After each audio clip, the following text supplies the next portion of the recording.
Goshin, The Art of Self-Preservation, written and narrated by Deena, Naidu.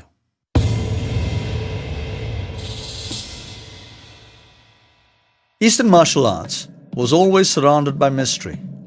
There was something about it that gave it an inner sense, which takes it beyond the physical world, transcends the mind plane, and goes deep into a spiritual dimension. This story reveals its secret. It ties up the loose ends and draws the reader into a greater dimension of truth. This is a story that was never told before. What is going to intrigue the reader, impress those on the spiritual path, and bond martial artists worldwide is those things contained in this adventure. It is what we all relate to. Where did this art come from before Japan, before China and India? Is this a myth or legend? You, the reader, you, the audience, you, the observer, make up your own mind.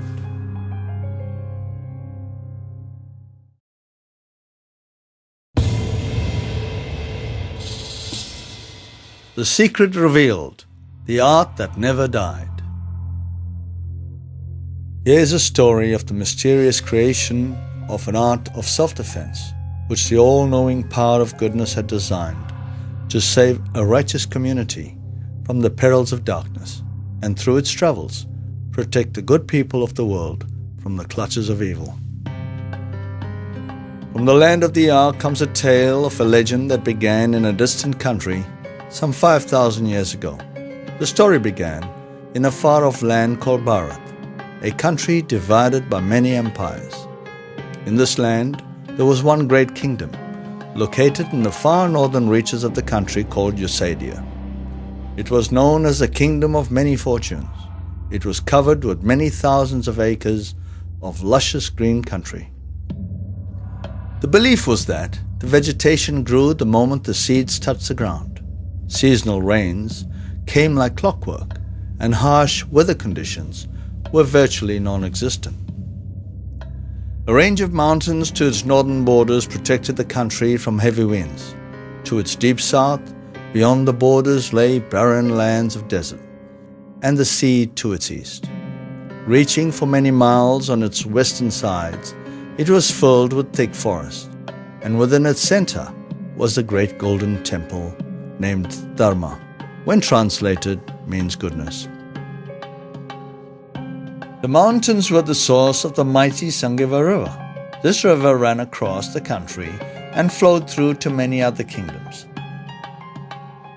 The blessings of the flow of Eusadia's Sangiva River benefited many thousands of people in distant lands of many kingdoms, who otherwise would have been deprived of water. This kingdom was ruled by a leader whose name was Shama. He loved his people, who were known as the Eusadians, and his people adored him and his family. The king created laws that suited his nation. It had easy governing laws because of the loving attitude of its citizens to each other. The people of this land knew that it was in their best interest to be on the path of righteousness. Very seldom did they divert to anything that was unkind or selfish. The laws of this land were based on right conduct and non-violence. In many ways, Eusadia was very different to any of the other kingdoms of Bharat. The Eusadians were also the envy of many kingdoms in the region. This was a land of peace, love and harmony. They certainly were an evolved community, as they lived above and beyond what would be considered ordinary. Ahead of community values, known as the brotherhood of man, the Eusadians had another relationship that led to even a greater harmonious life, as they chose to be one with nature. The general belief of the people of this time and place was that nature is the breadwinner of life. Without nature, life will cease. They were vegetarians and believed that by eating meat, their spiritual vibration will be lowered, and also that the communication between the divine and themselves would fade away. They also thought that human beings and animals were brothers, and that animals were traveling on the same journey, but for divine reasons had a belated start. They lived by the rule plan to protect rather than plan for selfish gain. For this and many reasons, it was said that the kingdom was the next step to heaven. Governing was easy for the king because the residents of this land were law-abiding. There was one problem though. People did not understand what it was to be terrified, as they had never had the occasion to be frightened. They lived under a protected and safe environment. The meaning of Eusadian, when divided, was Uso, those who have traveled far in terms of many birds, and Dian, keepers of supreme knowledge. They had a religion known as goodness. In their ancient language of Sanskrit, it was better known as Dharma.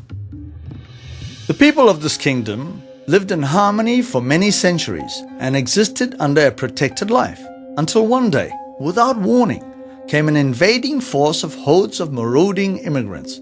They came from a tribe known as the Dalams, which means without leadership. Their name depicts the type of people they were. They arrived from beyond the country's huge northern mountain ranges. These were barbarians by nature and sadly had no concept of the true meaning of life. All they knew was a barbaric lifestyle created by the environment in which they lived. There was a situation of a mixture of two extremes of people who were now on the same land, one heavenly righteous and the other lawlessly evil.